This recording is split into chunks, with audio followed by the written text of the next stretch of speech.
She built walls of ice to survive, but his quiet presence threatened a meltdown she couldn't control. Hello, and a warm welcome. I'm Morgan, your storyteller.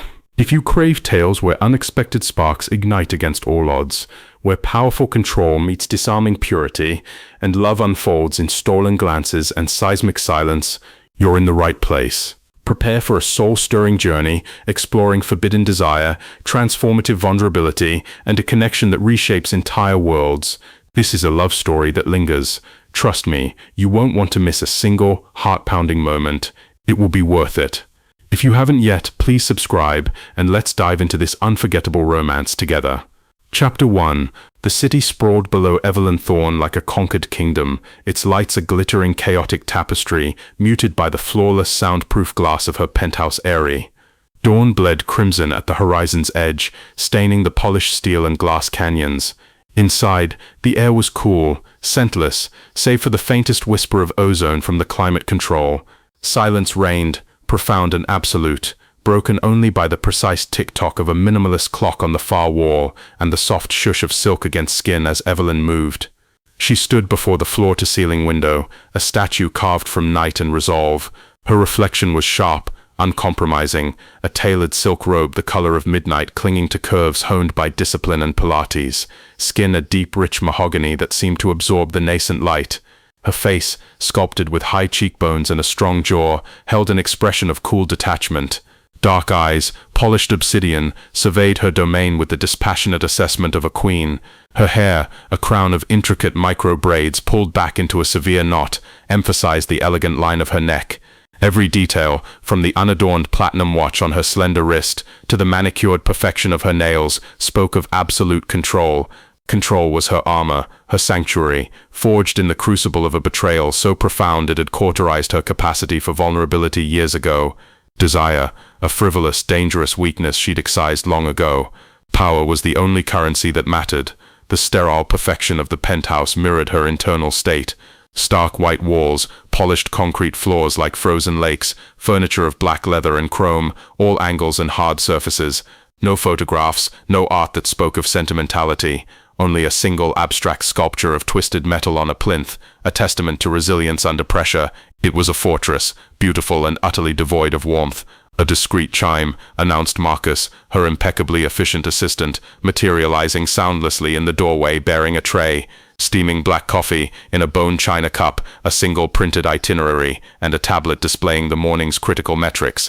No pleasantries were exchanged beyond a murmured Miss Thorne. Her gaze flickered over the tablet's screen, absorbing market fluctuations and project statuses with inhuman speed. Her fingers, cool and steady, wrapped around the coffee cup, the heat barely registered against her skin. "Cancel the luncheon with Sterling," she stated, her voice a low, resonant contralto that filled the space without effort. His proposal lacked vision. "Send the rejection via encrypted channels, and remind security about the biometric protocols for the new R&D wing. Any deviation is unacceptable." "Understood, Miss Thorne." Marcus vanished as silently as he appeared. The drive to Thorne Industries HQ was conducted in the hushed, leather-scented interior of her armored town car. She reviewed reports on a tablet, the cityscape blurring past the tinted windows, a gray and beige smear punctuated by garish neon. The car glided to a stop beneath the imposing steel and glass monolith that bore her name. The air here tasted different, colder, sharper, laden with the sterile tang of ozone, expensive cleaning products, and the faint metallic hum of relentless ambition. The vast marble lobby echoed with the sharp, hurried clicks of expensive heels, and the low murmur of voices instantly silenced as she passed. Employees averted their eyes, shoulders tensing. Her presence was a force field, repelling casual interaction. The polished floor reflected her image back at her, a dark, sleek arrow cutting through the corporate landscape. Her private elevator ascended with silent speed. Her office, occupying the entire top floor, was a monument to her power. Walls of glass offered a panoramic, almost godlike view. The furnishings were an extension of her penthouse, minimalist, expensive, cold. A vast desk of polished ebony, a single ergonomic chair, a low seating area rarely used. The only color came from the city itself, framed and distant. She settled behind her desk, the smooth, cool surface a familiar anchor. The city lay prostrate below, orderly, predictable, hers. The morning unfolded with ruthless efficiency, a virtual board meeting where her sharp intellect dissected projections, her obsidian gaze silencing dissent before it could fully form. A presentation by the anxious head of marketing, where her single arched eyebrow conveyed more disapproval than 1,000 words. She was a conductor, orchestrating the symphony of her empire with precise, unerring gestures. Desire, distraction, emotional entanglement, they were anomalies in her meticulously coded world. Irrelevant, dangerous, memories, sharp and unwelcome, the cold weight of a betrayer's hand on her shoulder, the shattering sound of a cherished photo frame hitting marble, threatened to surface. She crushed them instantly, focusing on the precise weight of the Montblanc pen in her hand, the clean lines of the quarterly report before her. A flicker of movement, far below and peripheral, snagged her attention. Not on the reports, not on the anxious faces in the conference call grid on her screen, but outside the glass wall separating her inner sanctum from the slightly lower executive floor. Her gaze, usually laser-focused, drifted downwards. There, in the relative obscurity of the corporate archives, a section tucked away like an afterthought beneath the executive tier, visible through a section of glass flooring designed for oversight, sunlight streamed through a high window. It caught the faint gold strands in messy light brown hair. A man. New, transferred, she couldn't recall. He was bent over a large, fragile-looking document spread carefully on a wide table. His posture wasn't servile, but held a quiet, focused dignity. He wore a simple, worn but clean oatmeal-colored sweater, sleeves pushed up to his elbows, revealing forearms dusted with the same light brown hair. The contrast between his soft, faded sweater and the sterile, high-gloss corporate environment was jarring. Like finding a single, vibrant wildflower growing through a crack in concrete, he handled the document with a reverence that bordered on tenderness, his touch feather-light. Not like her employees handled reports, tools to be leveraged, but like something precious, fragile. His profile, illuminated by the slanting sunlight, was clean-cut, a straight nose, a strong jaw softened by the curve of his lips as he concentrated, a slight furrow between brows the color of dark honey. And his eyes, when he briefly lifted his head to consult a reference book, the light caught them, clear, startlingly blue, like winter sky over a frozen lake. They held a depth, a profound sadness that seemed incongruous with his youth, late 20s, she estimated. A sadness that resonated with a long-buried ache, deep within her own shielded core. A forbidden pang, sharp and unwelcome, lanced through Evelyn's carefully maintained detachment, recognition, not of him, but of the pain. It was instantly, violently suppressed. Irritation, she labeled it. An anomaly, a distraction, irrelevant. He was an employee, a resource, like the document he handled. Her gaze snapped back to the quarterly report, the figures blurring momentarily. She forced her breathing to remain even, her posture rigid, control. Yet minutes later, she found her gaze drifting back to the monitor, displaying the archive floor's security feed. Not actively seeking him, just drawn. She watched the careful way he turned a page, the deliberate sweep of his hand smoothing the aged paper. She saw the subtle tension that tightened his shoulders when a junior executive from logistics barked an order nearby, saw the quiet nod he gave, the calm steadiness in those winter sky eyes that never wavered. He didn't cower, he absorbed the pressure without flinching. There was a stillness about him, a counterpoint to the frantic, buzzing energy that permeated the rest of the building. It was like discovering a pocket of calm air in the eye of a hurricane. She commanded. Illogical, she chided herself internally, her knuckles whitening slightly where they rested on the polished desk. This attention is illogical and dangerous. Reinforce the perimeter. She mentally slammed down the internal shutters. He is an employee. A function, nothing more, but the seed of awareness had been planted. Later, heading towards a meeting in the adjacent innovation wing, she deliberately took the long route. It meant passing the heavy, soundproof door leading to the archives. As she approached, the door swung open from the inside, pushed by a departing intern carrying a stack of files. A wave of air escaped the room, carrying with it a distinctive scent that washed over Evelyn, the dry, sweet, slightly dusty aroma of old paper and parchment, overlaying something cleaner, warmer, like sun-dried cotton and simple, unscented soap. It was utterly alien to the sterile, metallic smell of her executive floors. It was Leo. She knew his name now, having discreetly checked the transfer roster. Leo Walsh, archival specialist, temporary assignment. The scent lingered around her as she walked on, an invisible, unsettling aura clinging to her crisp white silk blouse. His quiet presence, she realized with growing unease, had become a persistent low hum beneath the familiar corporate silence, a vibration against the icy foundation of her world. It was a hum she couldn't silence, try as she might.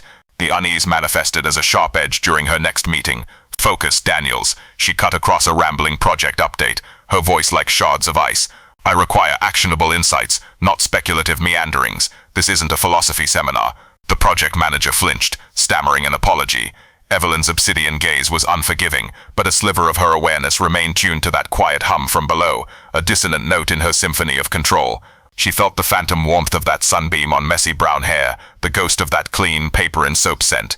It was maddening. Later, needing a physical anchor to dispel the unwelcome sensations, she left her office to personally retrieve a specific sensitive contract draft from legal, a task easily delegated, but she craved the movement, the reassertion of her physical dominion over her space.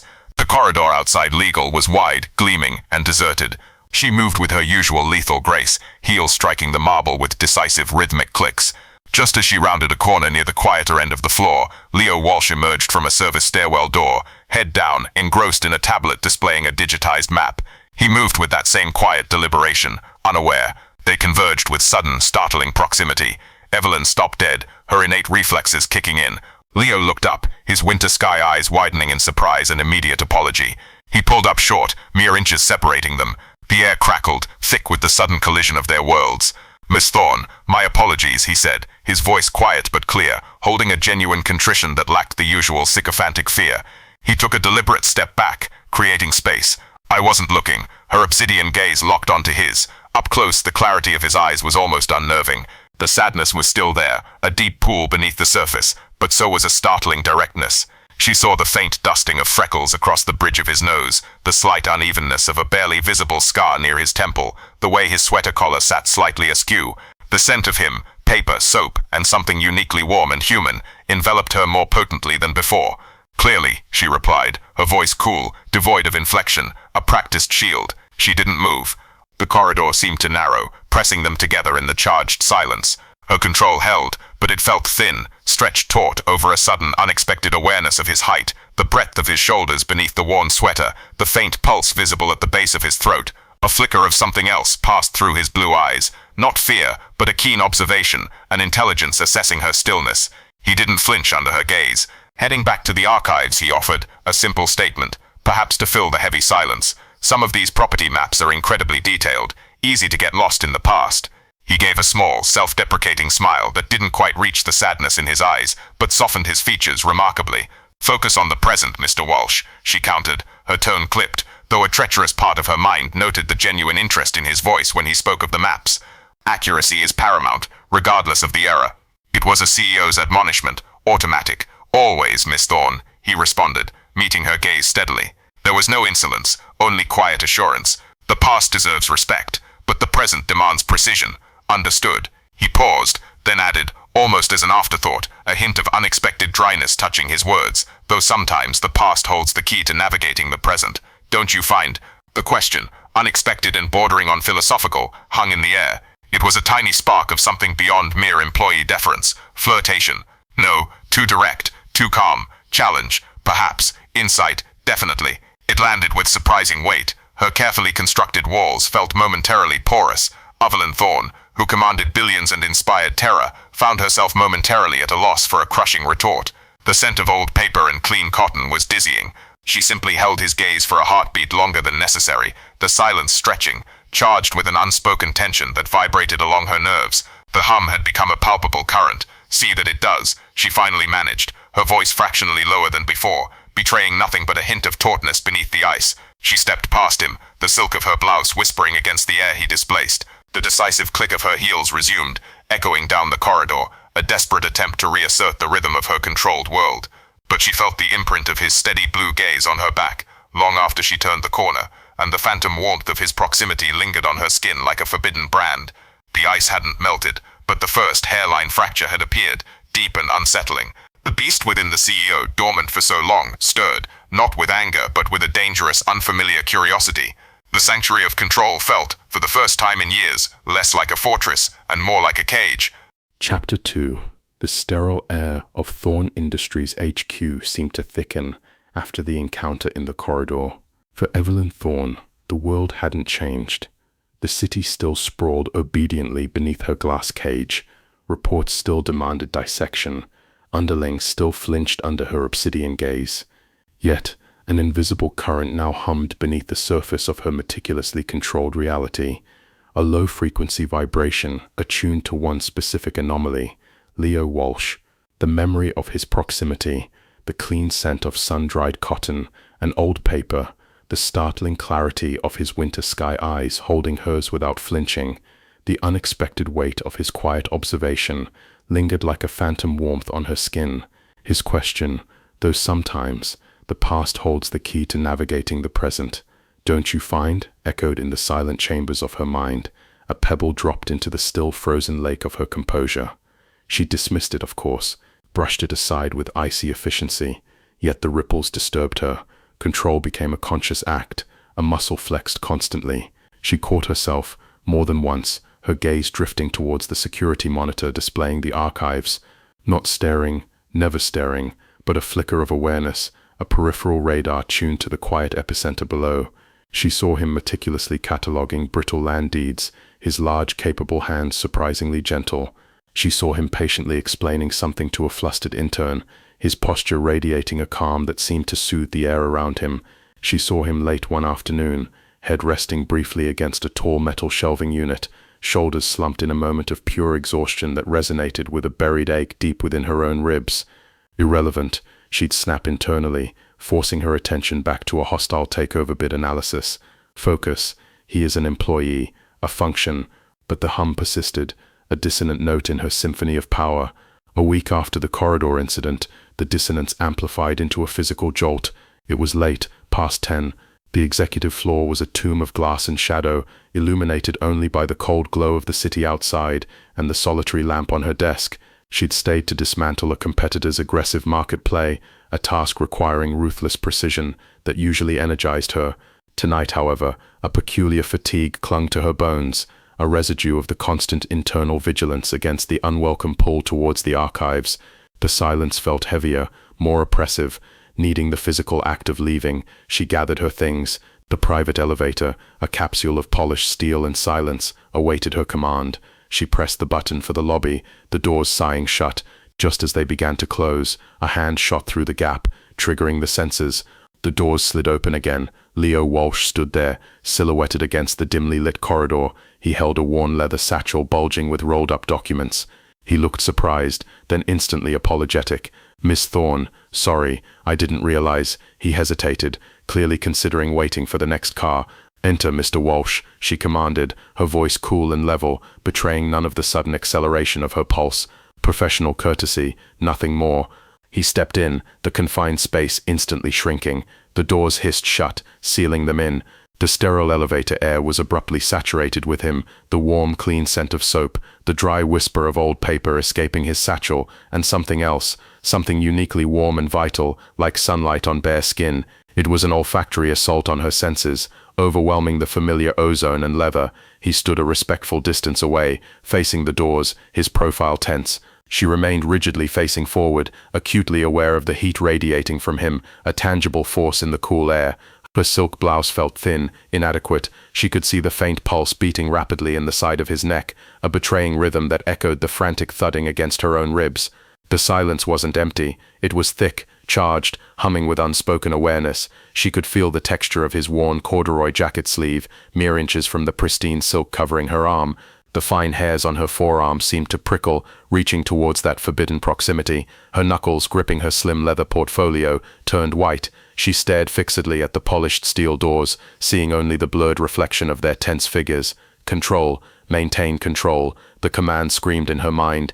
This was vulnerability. This was the terrifying magnetic pull she'd spent years fortifying against. Every nerve ending felt hyper-alert, attuned to his every micro-movement, the slight shift of his weight, the faint rasp of his breath, the way his thumb rubbed absently against the strap of his satchel. The elevator descended with agonizing slowness. 20 floors, 19, 18. Each passing floor light on the panel felt like a hammer blow against her composure. The scent of him, warm and vital, filled her lungs, making it difficult to breathe evenly. She clenched her jaw until the muscles ached, a physical anchor against the terrifying impulse to turn, to look at him properly. To what? 17, 16. He cleared his throat softly, the sound unnaturally loud in the pressurized silence.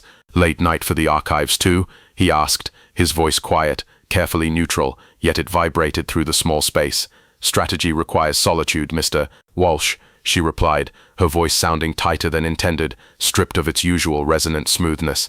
She kept her gaze locked on the door's reflection. Unlike historical documents, market forces rarely sleep. A beat of silence, Then, a low hum that might have been amusement or acknowledgement. True, though sometimes the quiet hours are the best for uncovering hidden patterns, even in dusty old maps. He paused, or boardroom maneuvers. Her breath hitched. Was that? It couldn't be flirtation. It was too calm, too observational. Yet the double meaning hung there, a subtle challenge wrapped in his quiet tone. He was referencing their corridor conversation, weaving the past and present together again, right here in this suffocating box. Patterns are only useful if correctly interpreted, she countered, forcing ice into her voice. She finally risked a sideways glance, meeting his reflection in the steel. His winter sky eyes were watching her reflection too, holding an unnerving directness, a flicker of that keen intelligence she'd glimpsed before. The sadness was still present, a deep undertone, but overlaid now with a focused intensity that sent a fresh wave of heat through her. Interpretation depends on perspective, wouldn't you agree, Miss Thorne? He asked softly. What looks like a dead end on one map might be a hidden pass on another. He turned his head slightly, not fully towards her, but enough that his gaze in the reflection locked more firmly with hers. Sometimes you need to look at things differently. The elevator chimed, the doors sliding open onto the brightly lit deserted lobby. The sudden influx of light and space was jarring. Evelyn moved instantly, stepping out with a sharp click of her heels that felt like an escape. My perspective has proven consistently accurate, Mr. Walsh, she stated, not looking back, her voice regaining its glacial command by sheer force of will. Good night. She didn't wait for a response, striding across the vast, echoing marble towards the waiting town car, idling under the portico. She didn't look back, but she felt the weight of his gaze on her retreating figure, a tangible pressure between her shoulder blades. The scent of him, paper and warmth, clung to her silk blouse long after she sank into the cool leather embrace of the car.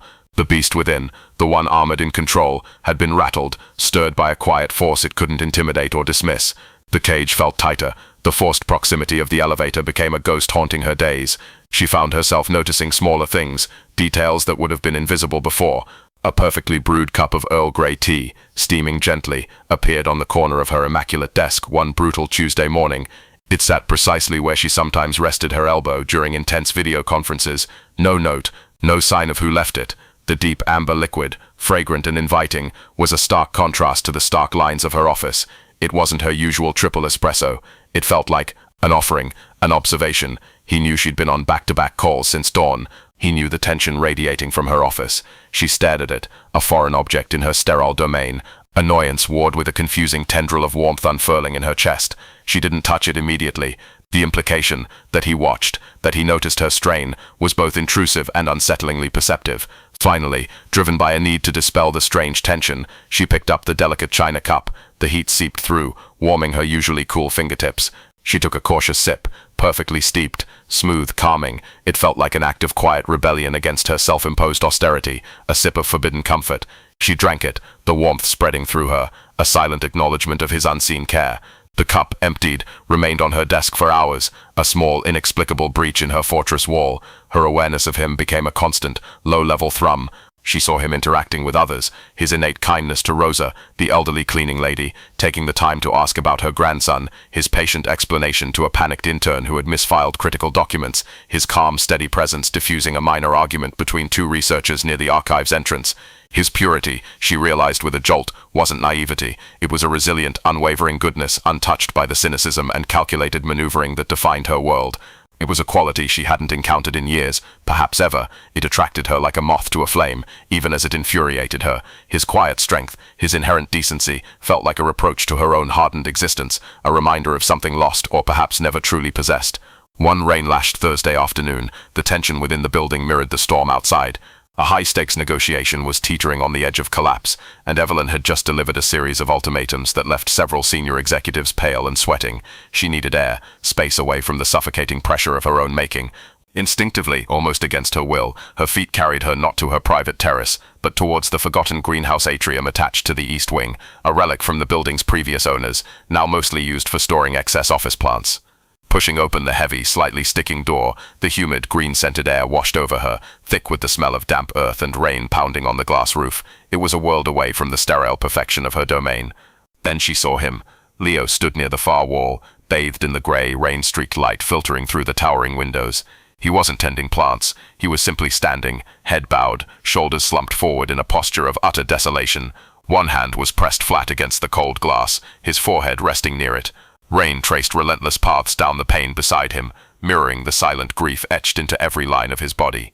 The quiet strength was gone, replaced by a raw, palpable sorrow that seemed to fill the humid space. It was a private moment of anguish, witnessed only by the indifferent rain and the silent, watching plants.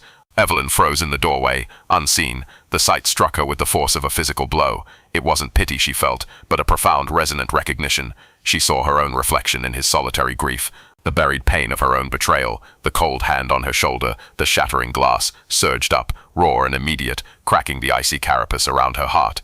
The urge to cross the room, to bridge the gap between their isolated islands of pain, was almost overwhelming. To lay a hand on that slumped shoulder, to offer silent solidarity, something. Instead, her own hand lifted, pressing flat against the cold glass of the doorway frame. The chill seeped into her palm, a tangible barrier against the dangerous tide of empathy, threatening to pull her towards him. This vulnerability, this shared pain, was the ultimate danger. It was the crack that could shatter everything. She couldn't afford it. She wouldn't afford it. With a sharp inhalation, she turned and walked swiftly away, back into the sterile corridor, leaving the image of his solitary grief seared onto her mind. The rain drummed against the building, a relentless counterpoint to the frantic beat of her own heart. The beast within wasn't just stirred, it was wounded, confronted by a reflection of its own hidden pain. The slow burn wasn't just desire, it was becoming an agonizing dance of restraint, fought in the silent spaces between them, measured in stolen glances, phantom scents, and the echoing resonance of unshared sorrow. The resolve was holding, but the ice was melting from the inside, drop by treacherous drop. The sanctuary of control was starting to feel less like a fortress and more like a prison cell, the key held by the quiet man with winter sky eyes, who handled old paper like sacred things. Chapter 3. The sterile air of Thorne Industries HQ, usually a comforting cloak of Evelyn's dominion, had begun to curdle. The low hum, attuned to Leo Walsh, the scent of old paper and clean cotton, the quiet gravity of his presence, had become a constant, unsettling counterpoint to the ruthless symphony of her control. The image of his solitary grief, in the rain-lashed atrium, a mirror to her own buried pain, lingered like a persistent ghost, haunting the edges of her focus. The fortress walls felt thinner, the ice beneath her feet treacherously slick. The coup attempt struck with the cold precision Evelyn herself admired, but wielded against her. It wasn't a frontal assault, but a subtle, venomous insinuation during the quarterly board meeting. Sterling, the sycophant she'd rejected weeks ago, now flanked by two previously loyal directors, presented concerns about her recent distractions and uncharacteristic volatility. They cited minor, fabricated delays, twisted her decisive refusals into capriciousness, and hinted, with poisonous subtlety, at her emotional instability following the unfortunate personal history everyone knew about but never mentioned. The air in the vast, glass-walled conference room turned frigid, thick with the scent of betrayal, expensive cologne masking the underlying rot of ambition. Evelyn sat at the head of the obsidian table, a statue carved from ice and fury. Her obsidian gaze swept over the assembled faces, reading the flickers of doubt, the cowardly averted eyes, the barely concealed hunger in Sterling's. The sterile tang of ozone seemed sharper, mixed now with the acrid smell of treachery. Memories, long entombed, clawed their way to the surface. The cold weight of her ex-partner's hand on her shoulder as he announced he was taking everything, the company they'd built, her trust, her future, the shattering sound of the framed photo of them hitting the marble floor. The phantom sensation of that cold hand gripped her now, icy fingers tightening around her throat. She fought back, her intellect, honed to a razor's edge, dissected their arguments with surgical precision. Her voice, low and resonant, cut through their insinuations like shards of diamond, exposing the flimsy foundations of their conspiracy. She presented counter-data, cold, hard facts that silenced the whispers. She reminded them, without raising her voice, of the empire she'd forged from the ashes of that past betrayal. She won. Of course she won. The dissenting directors backtracked, stammering apologies. Sterling's face turned the color of spoiled milk, but the victory tasted like ashes. The familiar surge of triumph was absent, replaced by a hollow, echoing coldness deep in her bones. As she dismissed the board, her movements were still precise, lethal, but the armor felt heavier than ever, brittle and alien. The sterile perfection of her office, when she retreated to it, felt suffocating. The panoramic view of the conquered city offered no solace, only a reflection of her own isolation. The polished ebony desk felt cold and vast, a monument to a victory that felt like defeat. The phantom scent of betrayal, Cold steel and false promises clung to her skin, mingling sickeningly with the lingering ghost of Leo's warmth. The sanctuary had been violated, not by external force, but by the resurgence of the very vulnerability she dedicated her life to eradicating. She needed something, not data, not power, an anchor, something real, something untouched by the calculated venom of the world she ruled. Instinct, raw and terrifyingly unfamiliar, propelled her out of the suffocating glass cage. Her heels struck the marble with a sharp staccato rhythm that felt desperate, not commanding. She bypassed the elevator, taking the emergency stairs, a jarring descent into the utilitarian underbelly of her empire. The air grew cooler, dustier. The sterile ozone gave way to the familiar, comforting scent she craved, aged paper, parchment, and beneath it, faintly, the warm, clean cotton scent that had become synonymous with him. The heavy, soundproof door to the archives stood slightly ajar.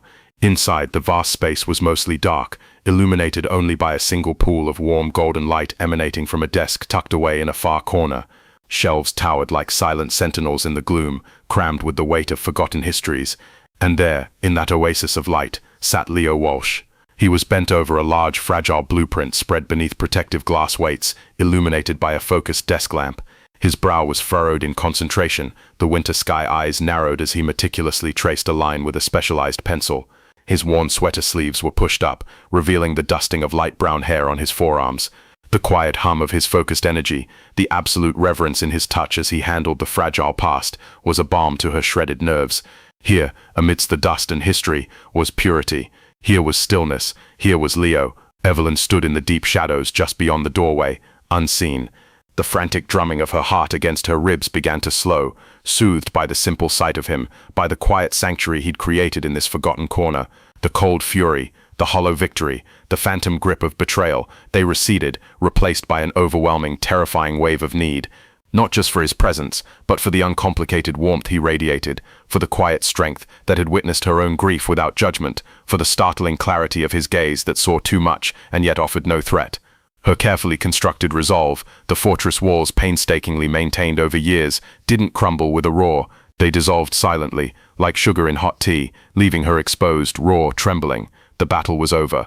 The beast within, armored in control for so long, didn't rage. It simply surrendered to the warmth, to the stillness, to him, driven by a force stronger than fear, stronger than pride, stronger than the icy specter of her past. Evelyn stepped out of the shadows and into the pool of warm light. Leo looked up, startled. The focused intensity in his blue eyes softened instantly into surprise, then flickered with concern as he registered the uncharacteristic tension in her posture, the stark vulnerability she couldn't hide. "Miss Thorne." His voice was quiet, steady, an anchor in her sudden freefall. "Is everything—" She didn't let him finish. Words were useless, impossible. Her control, her carefully constructed persona, lay in shattered ruins at her feet. All that remained was this raw, terrifying impulse. Her hand, always so decisive, so sure, lifted now with a visible tremor. It felt alien, disconnected, yet utterly necessary. She closed the scant distance between them. The scent of him, paper, warm skin, clean cotton, enveloped her, dizzying, vital. Her fingertips, cool and tentative, brushed against the rough warmth of his cheek. The contact was electric. A jolt seared through her, not painful, but profound, seismic. It shattered the last vestiges of resistance. His breath hitched audibly, his eyes widening, reflecting her own stunned disbelief. Time fractured, the vast silent archives contracted to this single point of contact, the unexpected softness of his skin beneath the slight abrasion of evening stubble, the impossible heat radiating from that small touch, the dilation of his pupils swallowing the blue, mirroring the depth of her own shock and dawning hunger. She saw the flicker of recognition in his gaze, not of her title, but of the naked need she couldn't conceal. It wasn't pity, it was understanding, a profound, silent acknowledgement of the chasm she'd just crossed. Her other hand lifted, framing his face, pulling him gently but inexorably towards her. The tremor was gone now, replaced by a desperate certainty. The first press of her lips against his was hesitant, a question whispered against skin. Then, feeling the soft gasp against her mouth, the answering pressure of his lips, hesitant at first, then yielding, then seeking, it ignited. The kiss wasn't gentle. It was a collision, pent-up longing, years of locked-away desire, the shared, unspoken ache of their separate sorrows. It all erupted in a silent conflagration. Her lips moved against his with a desperate hunger, a claiming, a surrender. His hands, which had been frozen at his sides, came up, one tangling gently in the hair at her nape, sending shivers down her spine, the other settling firmly, possessively, on the small of her back, pulling her flush against him. The heat was instantaneous, all-consuming. It flooded her veins, molten and life-giving, burning away the last remnants of ice, the cold ashes of betrayal, the sterile isolation. She melted into him, her body softening against the solid warmth of his, her fingers tightening in the soft fabric of his sweater.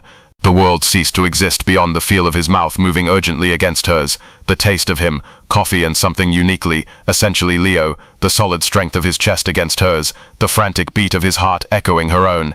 The kiss deepened, became a silent language, conveying everything words never could. The years of restraint, the terrifying pull, the shared recognition of pain, the overwhelming, unexpected solace found only in each other. When they finally broke apart, gasping for breath, foreheads resting together, the silence in the archives was absolute, yet thrumming with the aftermath. Evelyn's eyes fluttered open, meeting his winter sky gaze, now darkened with a storm of emotion, awe, desire, profound tenderness. His thumb gently traced the line of her jaw, a touch so reverent it made her breath catch again. She saw the faint tremor in his hand, mirroring the aftershocks vibrating through her own body. She didn't speak. Words were still impossible, inadequate to contain the seismic shift that had just occurred. The sterile CEO, the Ice Queen, the beast armored in control, she was gone. In her place stood a woman laid bare, trembling, yet more alive than she'd ever been, anchored by the quiet man holding her gaze, holding her, amidst the dusty chronicles of the past. The resolve hadn't just shattered, it had been incinerated in the heat of a single forbidden touch. The sanctuary of control was obliterated. All that remained was the terrifying, exhilarating, all-consuming reality of him. The beast hadn't been tamed, it had finally found its true north, and the landscape of her world had irrevocably changed. The slow burn had erupted into an uncontrollable wildfire, and Evelyn Thorne, for the first time in her adult life, had no desire to put it out. Chapter 4. The sterile air of Thorne Industries HQ no longer tasted solely of ozone and ambition. A new current hummed beneath the surface, a low thrum of warmth and unspoken awareness that seemed to emanate from the very walls. For Evelyn Thorne, the world hadn't just changed. It had been remade in the crucible of that single seismic kiss in the archives. The Ice Queen's reign was over, not overthrown, but willingly dissolved in the heat of an unexpected, all-consuming fire. The fortress of control lay in ruins, and she walked freely through the wreckage, transformed. The immediate aftermath was a silent, shared tremor. Leaving the archives that night had been an act of profound vulnerability. Walking beside Leo through the hushed, shadowed corridors, her hand finding his as naturally as breathing, the decisive click of her heels had softened, matching the quiet rhythm of his steps. No words were needed. The air crackled with the aftershocks, the shared understanding that everything had irrevocably shifted. The town car that night felt different. Not an escape pod, but a shared cocoon. He sat beside her, their shoulders touching, the warmth radiating through their clothes, a tangible confirmation of the new reality. The city lights blurred past, no longer conquered territory, but a backdrop to a profoundly personal revolution. Her penthouse, once a stark monument to isolation, began a subtle metamorphosis. The first intrusion was a soft dove-gray cashmere throw Leo had left, draped over the arm of her rigid black sofa after a late-night discussion about corporate history that had somehow bled into shared confidences whispered in the dark. It lay there, a splash of yielding texture against the unforgiving leather, a silent, comforting presence. Then came a vibrant abstract painting, swirls of deep indigo, gold, and a startling clear cerulean that mirrored the exact shade of his eyes, discovered at a small gallery she'd impulsively visited, drawn by an unfamiliar urge for color. It now hung where a cold geometric mirror once reflected only her solitary form. She found herself choosing silk blouses in deep emerald and rich burgundy instead of stark white, the fabric flowing more softly against her skin. The obsidian hardness in her gaze softened, revealing flecks of warm amber gold when she looked at him, a light previously buried deep within. Leo too was changing. The deep sorrow that had shadowed his winter sky eyes didn't vanish, but it was now overlaid with a quiet, radiant joy that transformed his face. He moved through the corporate structure with a new ease, no longer just an outsider navigating hostile territory, but an anchored presence. His inherent kindness and quiet intelligence, once overlooked, now subtly influenced the space around him. He brought a small, thriving spider plant to his desk in the archives, its vibrant green tendrils reaching towards the artificial light, a defiant symbol of life in the sterile environment. He began offering concise, insightful historical context during strategy meetings, when relevant, his calm voice cutting through the usual tension. His observations met not with dismissal, but with Evelyn's focused, appreciative attention. A subtle, unspoken respect began to emanate from colleagues who had previously ignored him. Their world contracted and expanded simultaneously. It contracted to the intense, private universe they inhabited together. The furtive, electrifying brush of his corduroy-clad arm against her silk sleeve in a crowded elevator, sending shivers across her skin. The solid, grounding warmth of his back beneath her palm as she passed him in a corridor. A silent affirmation, the taste of shared secrets and morning coffee lingering on his lips during stolen moments behind the heavy door of the now sacred archive nook, the scent of old paper and his unique warmth enveloping them. Silent conversations flowed through locked gazes across the expanse of the boardroom, a slight tilt of her head conveying amusement at a blustering director, a subtle softening around his eyes offering silent support during a tense negotiation. The sterile office now held pockets of stolen heat, invisible to others but blazingly real to them. It expanded as their bond subtly reshaped the environment. The atmosphere in Thorne Industries HQ felt lighter, less glacial. Evelyn's decisions, while still razor-sharp and decisive, carried a new considered weight, less driven by icy dominance and more by a fierce protective intelligence. Natural light seemed to find new angles, bathing previously gloomy corners. Meetings, while still intense, lost some of their predatory edge. It wasn't a revolution, it was a quiet evolution, a resonance of the profound change within its queen. One crisp Tuesday morning, a delicate challenge arose. Evelyn was reviewing architectural plans for the new R&D wing spread across her vast ebony desk. Leo stood beside her, pointing out a potential structural conflict with the building's original load-bearing walls documented in century-old blueprints he'd unearthed. His finger traced a line on the brittle paper, close to where her own hand rested on the modern schematic. "See here, Miss Thorne," he murmured, his voice low, respectful, yet threaded with an intimacy that vibrated between them. The original intent of this support beam, his fingertip brushed against the edge of her hand, a spark igniting where skin met skin. "It's rather stubborn, doesn't take kindly to being ignored." His blue eyes lifted to hers, holding a glint of amusement and something deeper, warmer, much like certain other forces of nature. A slow, genuine smile touched Evelyn's lips, a rare sunlit event that transformed her face. She didn't pull her hand away. Instead, she turned it slightly, her fingers grazing the back of his, a deliberate provocative caress.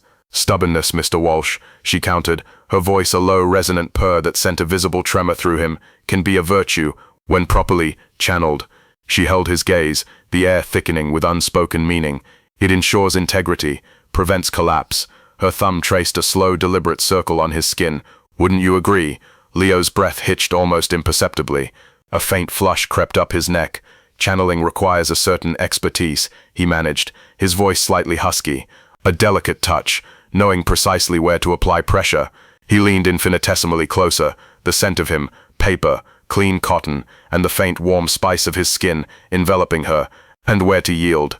The banter was a dance, charged with the electricity of their intimacy, wrapped in the plausible deniability of work. It was the flirtation of shared secrets and profound understanding, spoken in code only they could decipher. The architectural plans were forgotten for a long suspended moment, the only reality the magnetic pull between them, the silent language spoken through touch and gaze in the heart of her power center. Later that week, Evelyn faced a different kind of pressure. A high-profile investor, a man known for his boorishness and casual misogyny, was pushing aggressively during a private lunch in her office. He leaned too close, his expensive cologne cloying, his comments laced with inappropriate innuendo disguised as old-school charm. Evelyn's old armor of icy detachment threatened to snap back into place, a familiar shield against such violation. Then Leo entered, carrying requested historical market data. He placed the folder precisely on her desk, his movements calm, deliberate. His presence was a quiet anchor in the suddenly oppressive room. As he straightened, his winter sky eyes met the investor's, not with challenge, but with a steady, unnerving calm. He didn't speak. He didn't need to. The sheer quiet force of his dignity, the subtle protective energy radiating from him as his gaze briefly flickered to Evelyn with unspoken reassurance, was palpable. It was a silent declaration. "She is not alone." The investor faltered mid-sentence, momentarily thrown off his crude rhythm. Evelyn, drawing strength from Leo's silent solidarity, didn't resort to icy fury. Instead, she wielded her intellect with a new kind of power, precise, cutting, yet underscored by an unshakable confidence that needed no bluster. She dismantled his arguments, her voice cool and resonant, her gaze steady. Leo remained a silent, immovable presence by the door, until the investor, deflated and vaguely chastened, took his leave. When the door clicked shut, the tension dissolved. Leo moved towards her, not as an employee, but as her sanctuary. His hand found hers where it rested on the desk, his thumb stroking her knuckles. He mistook stillness for weakness, he murmured, his voice a low vibration against the sudden quiet. A common and fatal error. Evelyn turned her hand, interlacing her fingers with his. The contact was grounding, powerful. Stillness, she said, looking into his clear blue eyes, seeing the fierce protectiveness beneath the calm, can be the most formidable force of all. It wasn't just about the investor, it was about him, about them, about the quiet transformative strength they drew from each other. The transformation seeped into the most mundane moments. One evening, Evelyn found herself standing in her penthouse kitchen, a space previously used only for brewing coffee. Leo was beside her, effortlessly chopping vegetables for a meal he insisted on preparing. The domesticity was alien, yet profoundly comforting. The sharp scent of onions, the earthy aroma of mushrooms, the warmth emanating from the stove. It was a symphony of simple, vital sensations. He caught her watching him, a faint smile playing on his lips. "Admiring my technique, Miss Thorne?" he asked, a playful glint in his eyes. Or perhaps contemplating a hostile takeover of the chopping board. A soft laugh escaped her, a sound still rare but becoming more familiar. "Merely observing a rare display of competence in a non-corporate setting, Mr. Walsh," she countered, leaning her hip against the counter, the cool marble a contrast to the warmth filling the room. She reached out, plucking a piece of bell pepper he'd just sliced. "Though I must admit," she added, popping it into her mouth, her gaze holding his, "your handling of delicate assets is consistently impressive." He paused, the knife hovering. A slow, deep flush spread across his cheekbones, a reaction that never failed to send a thrill through her. "Delicate assets require careful attention," he replied, his voice dropping an octave, thick with unspoken meaning. He turned fully towards her, abandoning the vegetables. Thorough understanding. He took a step closer, the space between them crackling. "And," he added, his hand lifting to brush a stray wisp of hair from her temple, his touch feather-light yet searing, an appreciation for their unique value. The flirtation was tender, intimate, woven into the ordinary fabric of shared life. It spoke of possession, appreciation, and a deep abiding knowledge of the other. The kitchen, once sterile, was now filled with the warmth of his presence, the sizzle of food, and the low thrum of their connection. The understated crescendo arrived not with fanfare, but on a quiet Sunday morning.